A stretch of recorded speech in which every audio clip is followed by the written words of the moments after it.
your source for everything paranormal. Para-X. The views expressed and the opinions given by the individual host and their guests do not necessarily reflect those of Para-X, its affiliates, or its sponsors.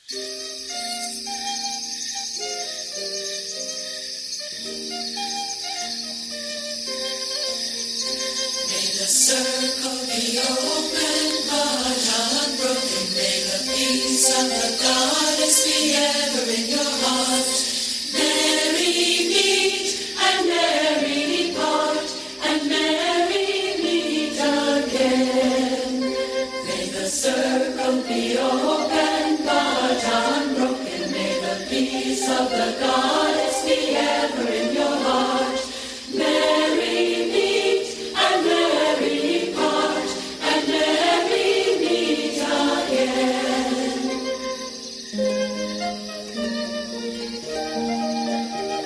Welcome to Stirring the Cauldron on the Para-X Radio Network. And now, here's your host, Marla Brooks.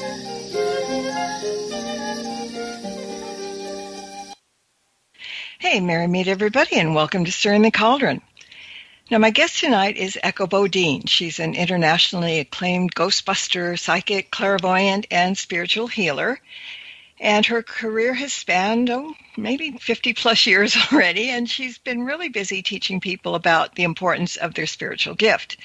She teaches classes on psychic development and spiritual healing. She's the author of several books, including What Happens When We Die and Echoes of the Soul. She's appeared on numerous television and radio shows over the time and been with us just a couple of months ago.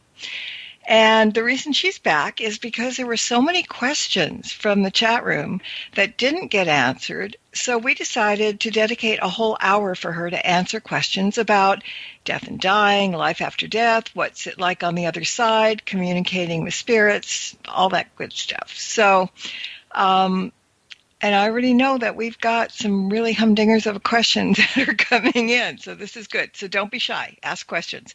You can send them to me in the private thing on Para-X, because if you put it in the main chat, it's going to go flying by so fast I might miss it.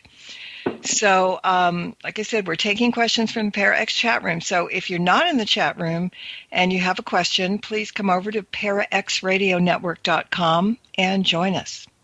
So Echo, welcome back, and thank you for coming back to kind of pick up where we left off, so to speak. I know, sweetie. How long? It was a couple months already. Wow, it's just shocking to me. But everything's shocking to me lately. Everything seems moving so fast. So it's great to be here. Thank you for doing this. Oh, I think well, yeah. People are just champing at the bit. They've got so many questions. I've been getting them all week. They've been coming in, and there's going to be more in the chat room. And so I think probably we should get started. Okay, sweetheart. I'm ready. All right. So the first question comes in, and it's, how can you tell when you're having a dream versus a visitation in your sleep? Oh, boy. That's a really good question. You know, what I have found is when it's a real visitation, when you wake up in the morning, you feel emotional about it versus having just that person happens to be a character in one of your dreams. And that's the only way that I can really tell. If you wake up and you feel impacted by the dream in an emotional way, that was actually a visitation that you had with a loved one. Okay? Yeah, there is a different feeling to it, I think. And yeah, that makes good sense. Kind of trust your gut if that's how you feel differently. Exactly, honey. Exactly. Okay. Question number 2. Have you ever had any interaction with extraterrestrials, and how has it affected your outlook, if you have? I have had experiences with aliens, and how has it affected me? That's interesting. The first time it ever happened to me, I was really upset about it because that was funny, actually. I was yelling at God. I was saying, it's bad enough that I have to see the dead all day throughout the day, but now I have to deal with frickin' aliens. And I said, no, I'm not doing this. And So I didn't have any more encounters for quite a while. And then since then, I've had other communication with aliens. And all the ones that not all the ones, it's only been two different kinds. But the two aliens that I've communicated with were very nice. There was nothing creepy about them.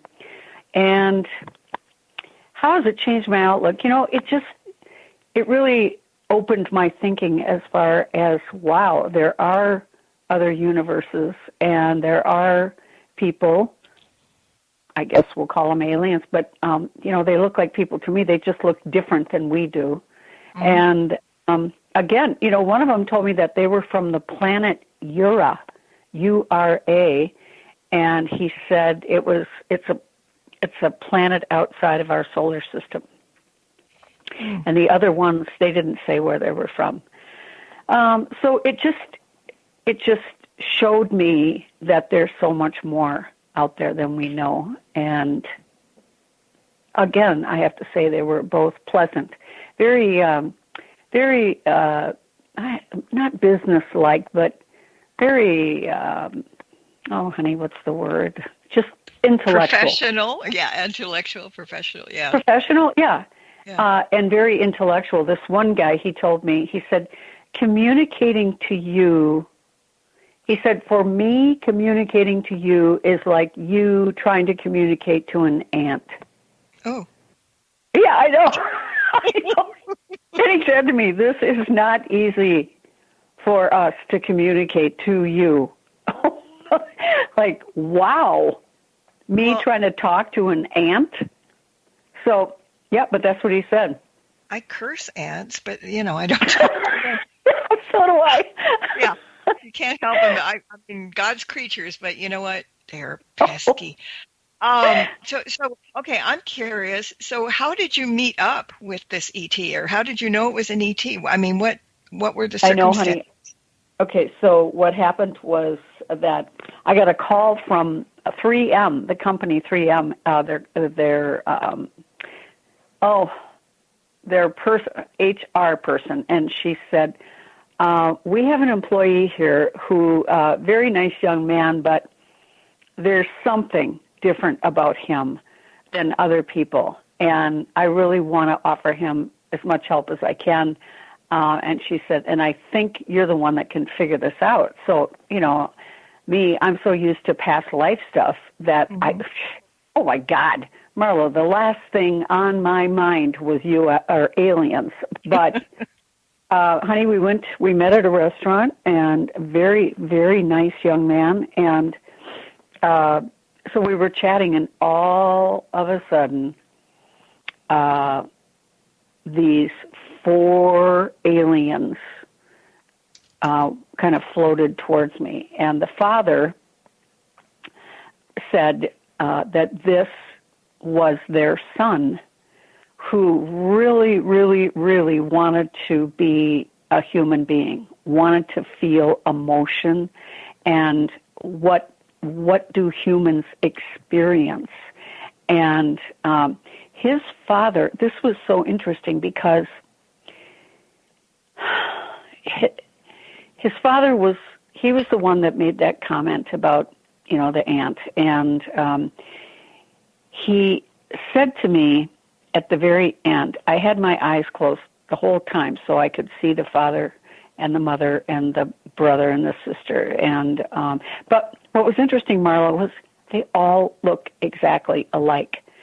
I mean, there was nothing about the mother's appearance that would say this is the mother, but her energy just said, I'm the mother. And then there was a son and a daughter. But again, honey, they all looked exactly alike. And, what did they look like? They looked very white and almost seamless. And that sounds strange too, but honey, they just had a human form, all white. Yeah, they did have the big eyes, and just a little tiny bump in the middle of their face. which I would assume is their nose, and their ears were into their head, so they didn't stick out.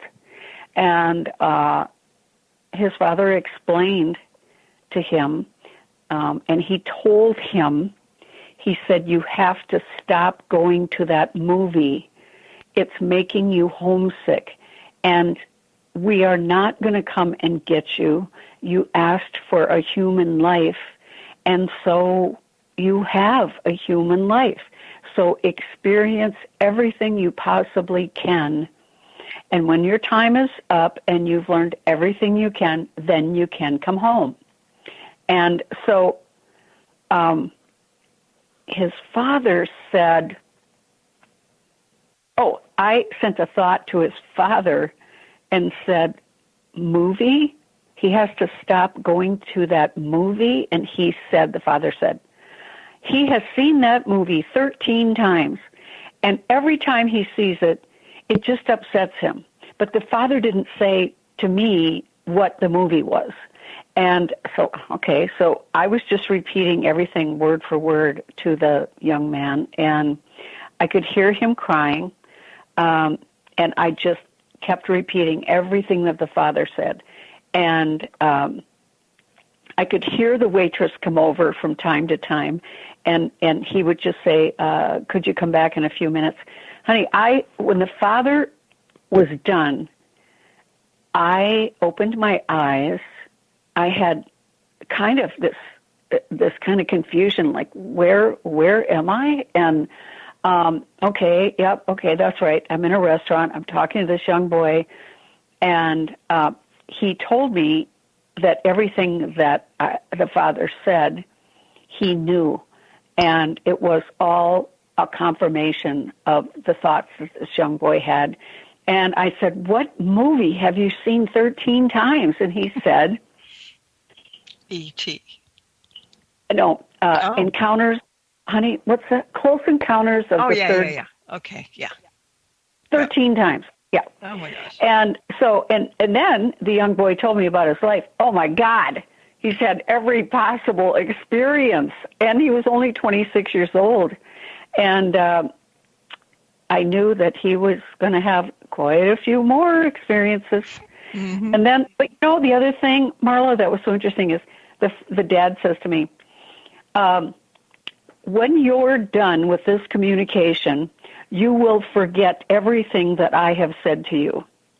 And I thought to myself, I thought, yeah, right. Are you kidding? I can't wait to tell my mom all this stuff. And, honey, within 10 minutes, I forgot it all. Wow. It was all gone. Huh. And I talked to this boy for over an hour. We channeled information. I mean, his dad talked about, I know that he talked about their life, their planet, just the way they are. Mm-hmm. And it was all gone by the time, because I was driving to my mom's house just to tell her everything, and by the time I got there, I was like, oh my God, Mom, there was so much I had to tell you, and I don't remember what it was. I know that feeling when I get up in the morning and I remember my dream for about a millisecond, and then it's gone, totally gone. Yeah, I know, I get it. Yeah, it's crazy. All right, let's get to some other questions because they're coming in like wildfire. Okay. The next question is, hang on.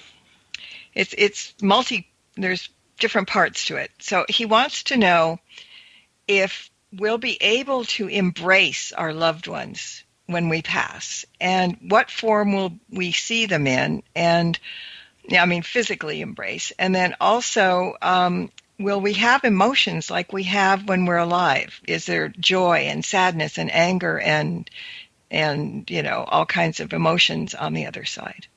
Okay, so how this works is we won't physically embrace because we won't have a physical body anymore, but you are a soul, and our loved ones are souls. And so, yes, we do hug each other on the other side. We are us. We look just like we do here on Earth, except we look younger. And, we look just like us. And, all right, the third part of that was? Do we have emotions like Yes, all of it. It's really when you die, your soul is your personality. So your soul moves on to the other side, and you are you. Believe me, it's just everybody in heaven looks, I don't know, somewhere between 25 and I don't even know if I can say 30 years old. Around 25, 26 years old. Mm-hmm. That's been my experience. Everyone that I've seen over there looks young, even grandpas and grandmas. So how would we maybe recognize them? Like if it was suppose a kid was, 5 years old when their grandparents died and never knew what they looked like earlier. When they got over there, how would they recognize that person then? Well, honey, they've probably seen a picture or two of the grandparents from, their parents probably showed them a picture at one time or another. And if not, that's okay. It doesn't matter. The grandparents will be there when the person dies to take them to the other side, to welcome them. Yeah, family shows up for loved ones when we're dying. So, okay, they'll find them. Another part of that, to add to it, is when we die. I've always heard that somebody will be there to help you across. You're not going to flounder and be on your own. But can people make a verbal request? Like even now, okay, well, if I'm going to be dead in 30 years, I would like so-and-so to meet me, as I pass. Do we have a choice of who can come, or do we just, whoever gets there, gets there? Yeah, honey, we do have a choice. We can ask. And the other thing is, what's cool is that even if the person has reincarnated by that time, their soul will still come and be with you at your time of death. It's very interesting how it all works. But, okay, so let me tell you just a really interesting story. A friend of mine was in labor. No, it was not in labor. She asked me to come over and give her a healing. She was overdue. And so while I was channeling healing to her, she said, is it possible to talk to the soul of this baby and find out what is taking so long? And so this was really cool. So I had my eyes closed and I just said to my guides, I'd like to talk to the soul who's going to be born to my friend here. And this female soul came in, really sweet, oh gosh, and she said, okay, here's the deal. She said, I died when I was 6 years old in my last life. And my grandmother is now dying. And her wish is to see me as soon as she gets to heaven. So I'm going to be there. I will appear to her as a 6-year-old. I will spend a day or two with her, explaining that I'm about to start a new life. So please be patient. She's almost deceased. And as soon as this day occurs, then I will come and be born through you. And it was about 3 days later that my friend went into labor and gave birth to just an adorable daughter. And the kid, she's now 21 years old, and she's just been such a blessing her whole life. Wow. So, isn't that cool? I know, honey. It really was shocking to me. What? You were what? It's what? And I mean, but that was cool. I learned a lot from that. It was good. It's all those good lessons that we do learn, if we open our minds enough to listen. We shut our mouths and open our ears. Maybe that's a better way of putting it. Exactly. Yep. Yeah. All right. Another question from the chat room. Have you spoken to folks who have had near-death experiences? Yes, I have. do they tell stories that maybe you learn from, or things that maybe you didn't know, or did they just not fear death anymore? Maybe. Oh gosh, every one of them has told me that they have no fear of death at all, that they can't wait, actually. And they all say very similar things, that it was a really, really nice place. They didn't want to come back. They really struggled with it. Some of them, when they came back, were really depressed for a few days because they wanted to stay there, because the energy there is just so light and easy. And that's pretty much what all of them have had to say. Mm-hmm. Okay. Yeah, I've heard stories. They've done documentaries on people that have had NDEs, and it's really quite fascinating, and it really does alleviate the fear in a lot of cases, because it is so nice over there. Yeah. Yep. All right, here's a short question. Is there Christmas in heaven? That's a good question, and yes, there can be Christmas in heaven. If you're over there and you've got relatives and everybody's saying, hey, it's Christmas on Earth, they might choose to come and be here with us during the Christmas season. They can do that. Or they might do a Christmas thing on the other side. Yeah. Mm-hmm. Just kind of have a reminiscent kind of party. This is what we did, and it's fun to do it up here too. Yeah. Exactly. Yeah. That makes sense. Yeah. All right. Here's another one. Along the line of recognizing those who've crossed over, do you think that maybe we recognize those who've reincarnated? Yes. Yes. Yes and no. It's,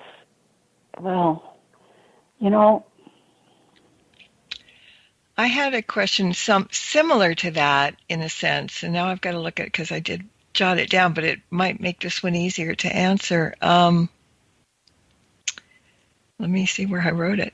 Okay, if a person is reincarnated a time or two, when we go back over to the other side, will we remember the people we shared lives with? And maybe it works both ways. Oh, yes. Oh, yeah. Oh, when we get over to the other side, oh, yeah.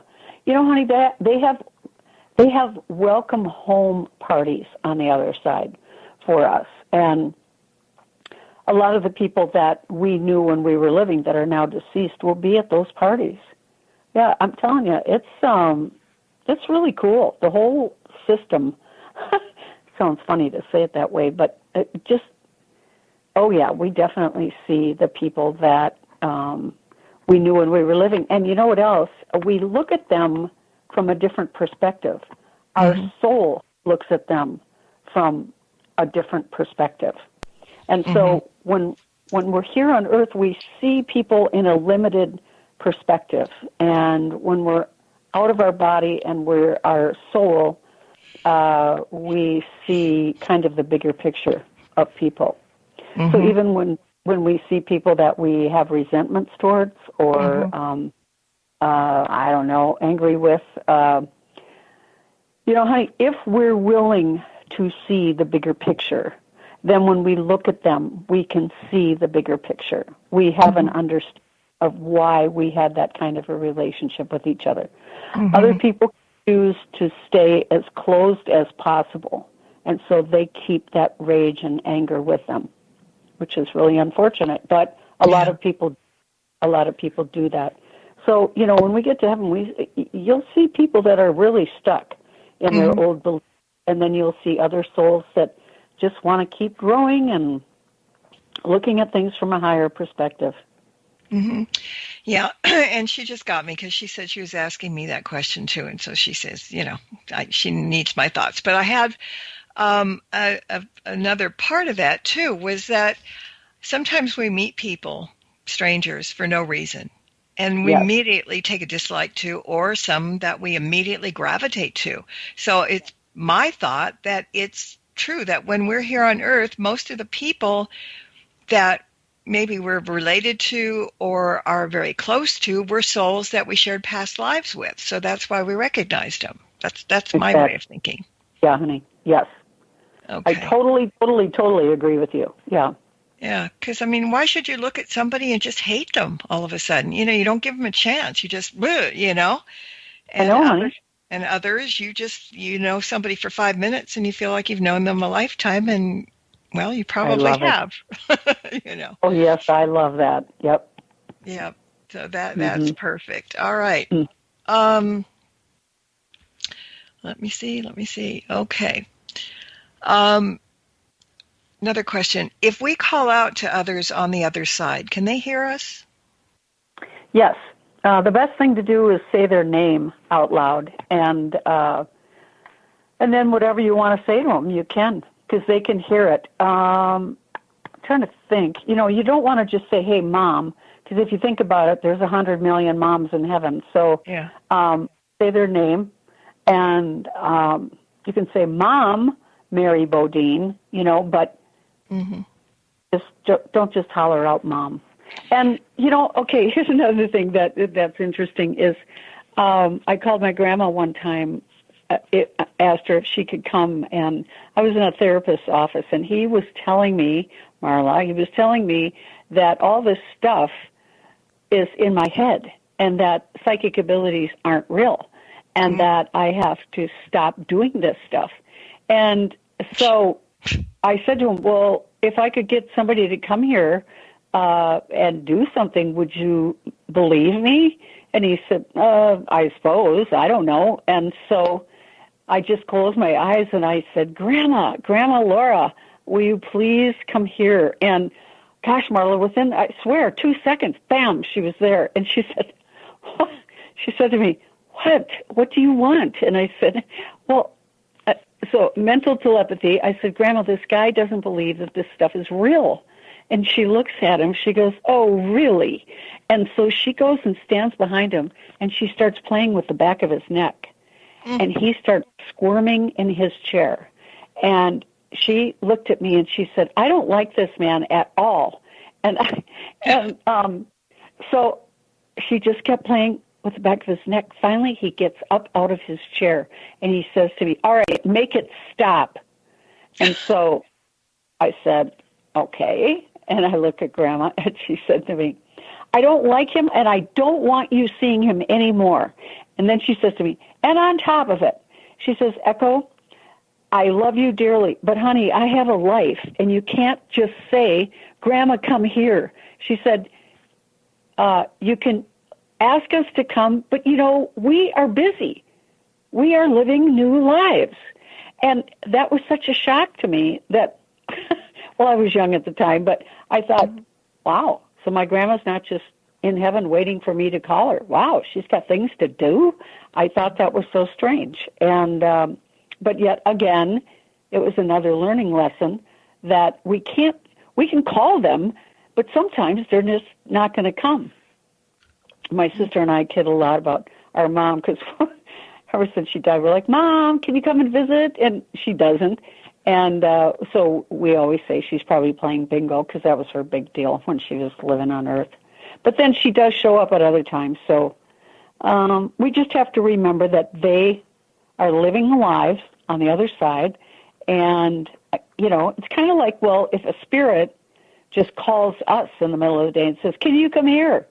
It's like, well, no, I'm working. So we just have to think of it in that way. Yeah. And we'll talk a little bit. We're going to go to a break in about a minute, but we'll talk a little bit more about life on the other side because it's a very interesting thing and a lot of questions about that. And so far we're doing good. How are you holding up? I'm doing great. I'm trying to talk fast and just pick out the most important parts of these stories so that I don't go on and on and on. So, so far so good? Doing so far? Okay. All right. The stories are very, very good. All right, guys. We will be back in 2 minutes with more Echo Bodine and more of your questions. Be right back. Don't go away. There's more Stirring the Cauldron with Marla Brooks right after these important messages. From Haunted Road Media comes an exciting new novel by author Marla Brooks, Soul Connection, A Deadly Obsession. Two lost souls, ripped apart by murder in another century, find each other again in the present, only to discover that the murderer has followed them through time. Can their love save them, or will history repeat itself? Find out in this captivating new novel by Marla Brooks, Soul Connection, A Deadly Obsession. Available now on Amazon.com and at BarnesandNoble.com. You've no doubt heard of Tango and Cash, Whiskey Tango Foxtrot. Perhaps it takes two to tango. Well, now, on the first and third Thursdays of each month, there's a show called Tango and Friends at 8 p.m. Eastern on the Para X Radio Network with your host, Bruce Tango. And yes, there will be at least two to tango on each episode, sometimes even more. There's going to be lots of topics and lots of guests you'll all know and lots of surprises. Tango and Friends every first and third Thursday of the month at 8 p.m. right here on the Para X Radio Network. Hey everyone, thank you so much for listening in to Stirring the Cauldron. I just wanted to give you a quick heads up if you don't already know about the free weekly Witches Oracle deck readings that I post on my website every Monday. Now, let me answer the age-old question before you ask it, which is, well, how do I know it's for me? And the answer is pretty simple. If you weren't meant to see it, you wouldn't know it was there. So if you're curious about what the week has in store for you, pop on over to marlabrooks.com every Monday and scroll down on the homepage, and there it will be. Welcome back to Stirring the Cauldron. Once again, here's your host, Marla Brooks.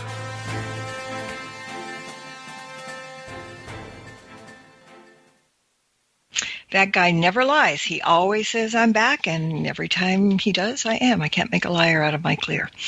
All right. So we're back with Echo Bodine, and we have some questions.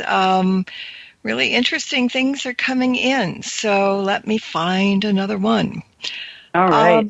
And this one kind of goes along with what we finished the first half with, because they want to know, what do souls do once they cross over? Do they hang out with friends and relatives? Do they have jobs? Do souls need a house to live in? You know, that's, oh gosh, Marla. Okay, yes, yes, yes, and yes.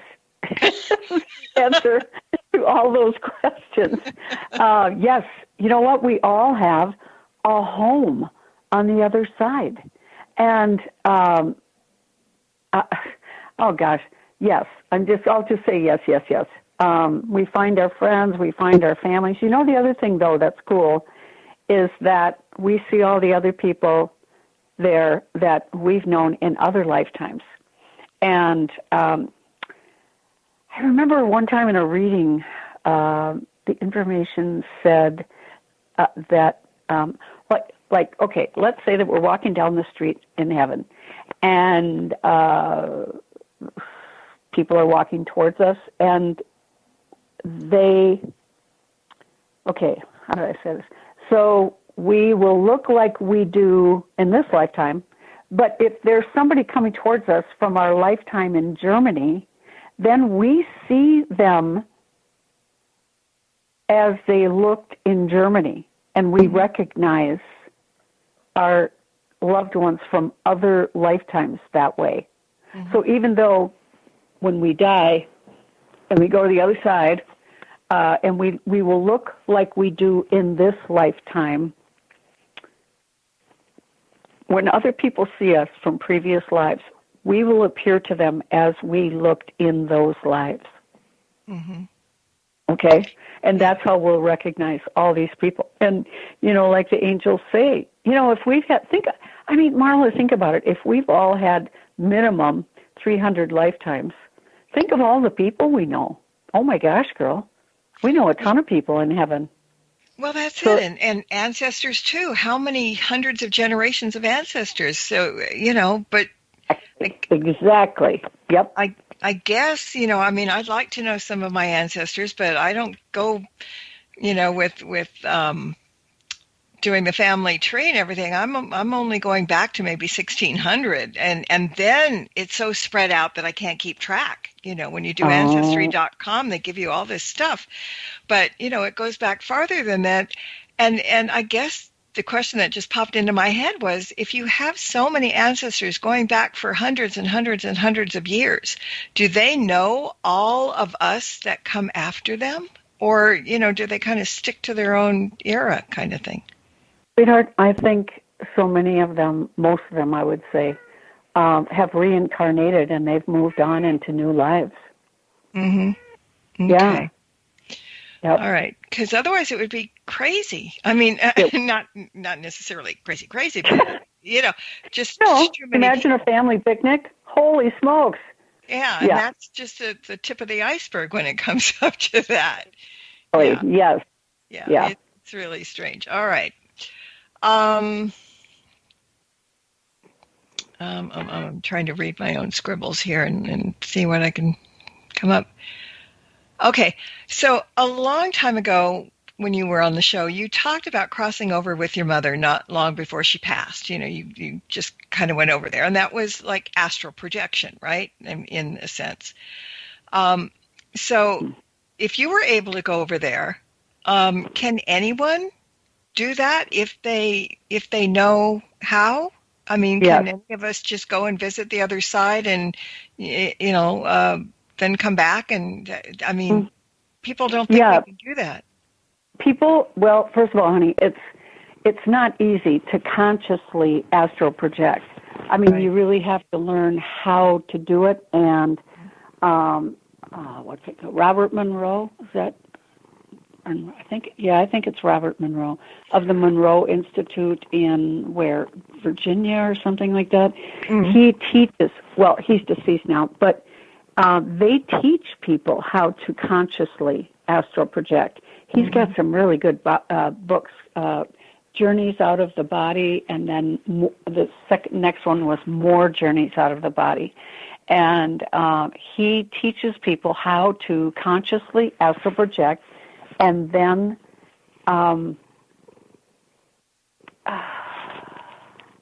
whoa, my brain just went on blank. Hold on, honey. And then and then they report stories back to Dr. Monroe.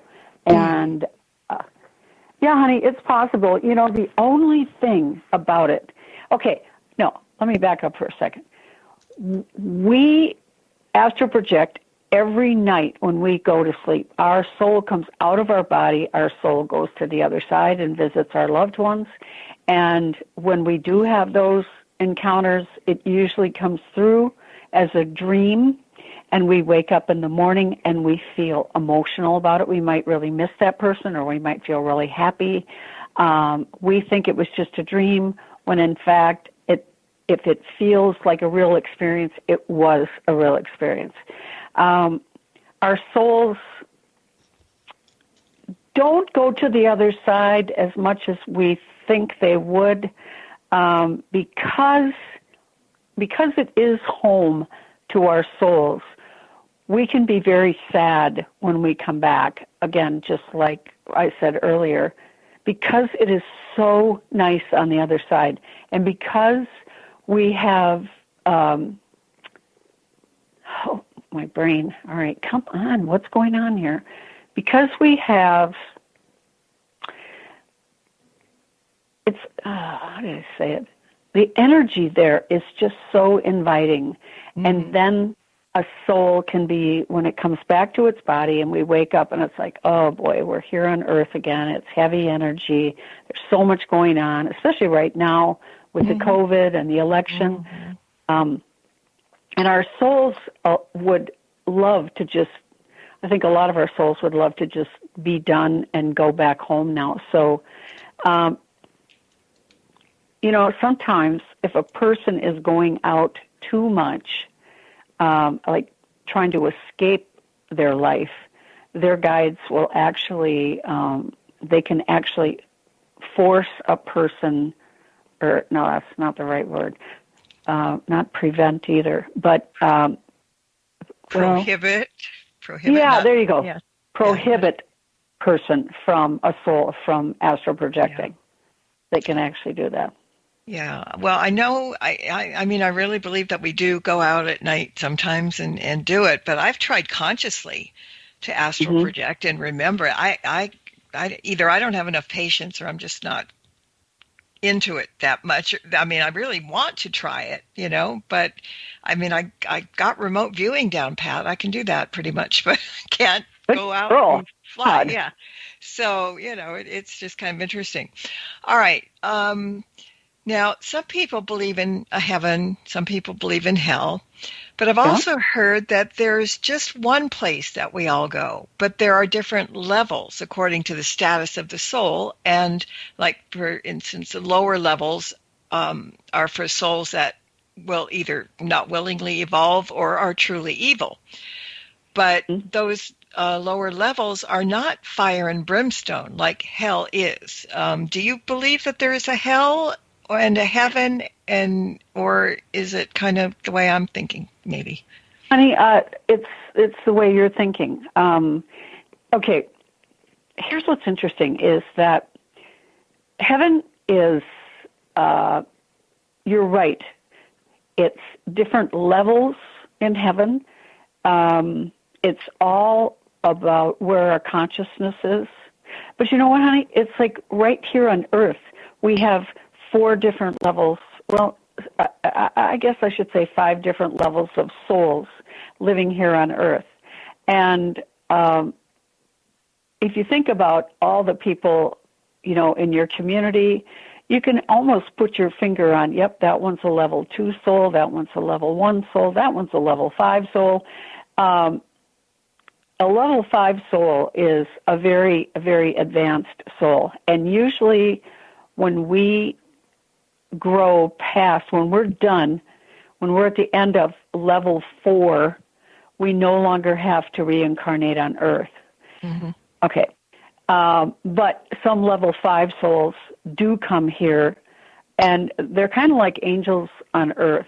They're not literally angels, but they have the consciousness of an angel. They've already gone through all the reincarnation stuff, every possible experience they could have on Earth.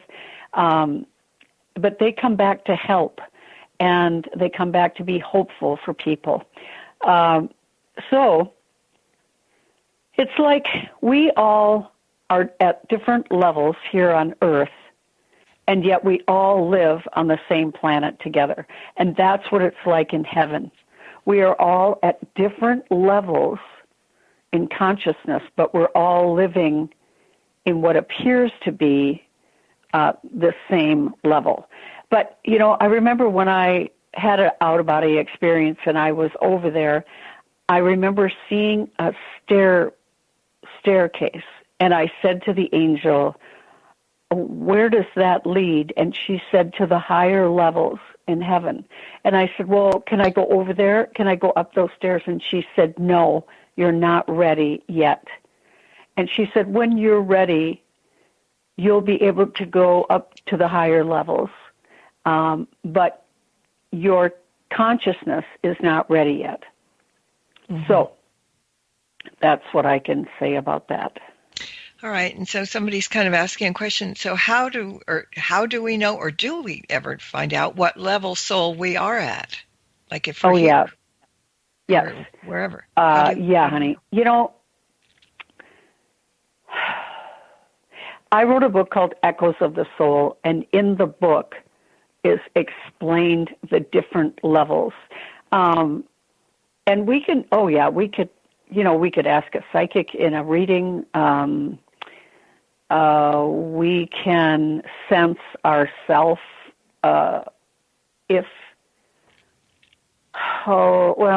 I'm just wondering, can we really? I think if we were detached enough emotionally, I think that we could ask the universe what level we're at, and I think it would tell us. But, okay, the bottom line is a beginner, a soul at level 1 is a person who has no consciousness at all, and they are right at the beginning of learning, and oh God, I mean, people can stay stuck in one level for many lifetimes, but we do progress out of that, and I think that's where the crime and the murder stuff happens, is with these younger souls who, honey, they don't really have a sense of karma or a tooth for a tooth, a tooth for a tooth. Or an eye for an eye, yeah, exactly. You, honey, thank you. God, I couldn't remember what body tooth, though. was. I think it's better. Yeah, go ahead. Sorry. Yeah. So, yeah, we can learn about the different stages. There was something else that you asked that really hit a chord with me that I wanted to answer. God, what was it? Oh, heck, I don't remember, honey. It'll come back, evolving kind of thing. But, yeah, see, now I've always, and I've accused people of this, but I seem to think that I can tell a young soul from an old soul. Now, that's one level to the other level. But, you see somebody doing things and acting certain ways and whatever, and I shake my head and go, that's a young soul. That's not a ripe soul yet. So I think that's kind of easy to tell. You can see it on other people. I don't know if you can see it on yourself, Yeah. But it's all those levels. And so, because I know there's so many people afraid to die because they think they're going to hell. Oh, that's what the other one was, honey. Yeah.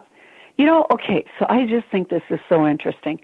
When I was working on Echoes of the Soul, I asked the guides to please give me as much help as possible because I wanted to write it accurately. And so I asked them about hell. And they said, no, there is not the kind of hell that we think God created. They said God, which is a very loving energy, would never create a place like that. But, they said, there is a community on the other side, and this is in heaven, that appears as a hell, and they said, we would never create anything like this, nor would God, but humans have created this community with their own consciousness. So people who think when they die they're going to go to hell, people that say, oh, I'm going to hell for that for sure, people that have done bad things in their life, they assume they're going to go to hell. And so the angels said, people have created this community with their thoughts. But she said, what's interesting about it is, so you go into this place when you die, expecting to go to hell. And she said, it's, again, their thoughts that will release them from this, their beliefs. So she says, so they go to this community, okay, fire, fire, fire. And then, it's kind of like, well, I mean, how many times can you burn over and over and over in hell, really? And so it starts to occur to them, I wonder if there's a different way. I mean, what is this? And by wanting to know more information, that actually gets them out of that place. And then they become aware of, whoa, what is all this? And that's when they see heaven. So it's the crap that, I'm sorry everybody, but it's the crap that religion has taught us. And it's like they taught us about hell because they didn't know any other way to keep us in line. And so the bummer is that it's caused so much stress for so many people. And, Marla, I mean, I'd say 80% of the ghosts that I've met, they're terrified that they're going to be sent to hell, and that's why they're staying here on Earth. So, yeah, honey, there is a place. People go there, they don't stay there very long. It's just like they start asking questions. Whereas when we're here on Earth, people just accept it. Well, I guess I'm going to hell. Instead of asking questions like, is there really a hell? The kind of hell that religion created? Is it down there under the ground with Satan where we're going to burn all day long, I guess? I don't know. And when people start to ask questions and want new answers, that's when their consciousness starts to shift. And so when they die, they're not going to go to that place, you know? Yeah, well, did sense what I just said? Yeah, no, it made a lot of sense because pagans, one of the things they didn't. Everybody was pagan 100,000 years ago, you know, and then Christianity came in, and I'm not against Christianity or anything like that, but they created the fear system that telling that if the pagans didn't convert to Christianity, that they would burn in hell, that there was a devil and they would burn in hell. So what you said is the same thing that pagans say, because that's what we were always taught, that it just isn't that way. It was, you know, I'm not saying that there's not bad. There are bad entities all over. I mean, you have to have bad when you have good. But, you know, to put the name on the devil and say, you know, if you don't come for us, you're going to burn in hell, I think that's kind of where it all started. So that's, you know, whatever. Okay, another question. If we do bad in life, do we reincarnate into a lower life form, like maybe a fly or something?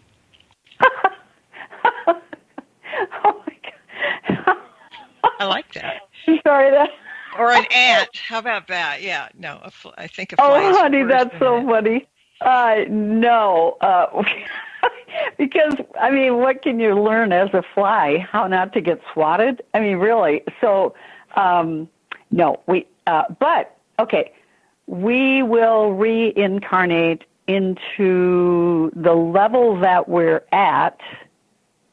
But, you know, honey, we can be, let's see now, we can be reincarnated into a family where maybe the dad is at the same level that this person is at, and their mom is a more enlightened soul, and so they come into this family system, and there's all kinds of choices there that they can choose from. They can learn from the dad, be like the dad, like they were in their previous life, or they can choose to learn from the mom. And you know, I'm not saying this is how it is. I mean, it could be the dad that's enlightened and the mom that's really mean. Yeah, but yeah, honey, our families are a perfect reflection of what we have come in to learn in this life. So no, you're not going to come back as a fly. You'll come back as a person who, you know, sometimes it doesn't even make sense to us why we go through the things we do. But when we start looking at everything from a higher perspective, as they say, looking at life through God's eyes, then we see the reasons. I don't know, honey. I'll just give a really quick example because I know we're getting. But a really quick example is I came into a family like that. My dad was self-employed, incredibly hard worker, taught me about being self-employed, alcoholic. He was very physically violent. He had a lot of unresolved pain in his own life, and so we all got the brunt of that. I'll put it that way. Okay, for a long time I thought, why in the hell would I have chosen my dad? But now, as I've gotten older and I'm looking back at all of it, he taught me to be a strong woman and to be self-employed and to take care of myself, and he helped me by his example to be the person that I am today, that I feel proud about being. And so when I look at the good that came from my dad, then I can see why I went into that family. And there were a whole bunch of other reasons, but that one always stands out the most to me. Yeah, well, I think we know when we write our life plan before we come down what we need to do. It doesn't mean that we always follow it once we get here, but I think, we try our best to pick the parents that we need for whatever reason, or the friends that we need, or experiences that we have to go through. It's like when people are always blaming somebody else for their terrible lives. Yes. Sometimes it's the buck stops here, and we did it for a reason. And, I just sometimes I think, God, I must have been awful the life before, really bad to have to learn all these lessons. Yes.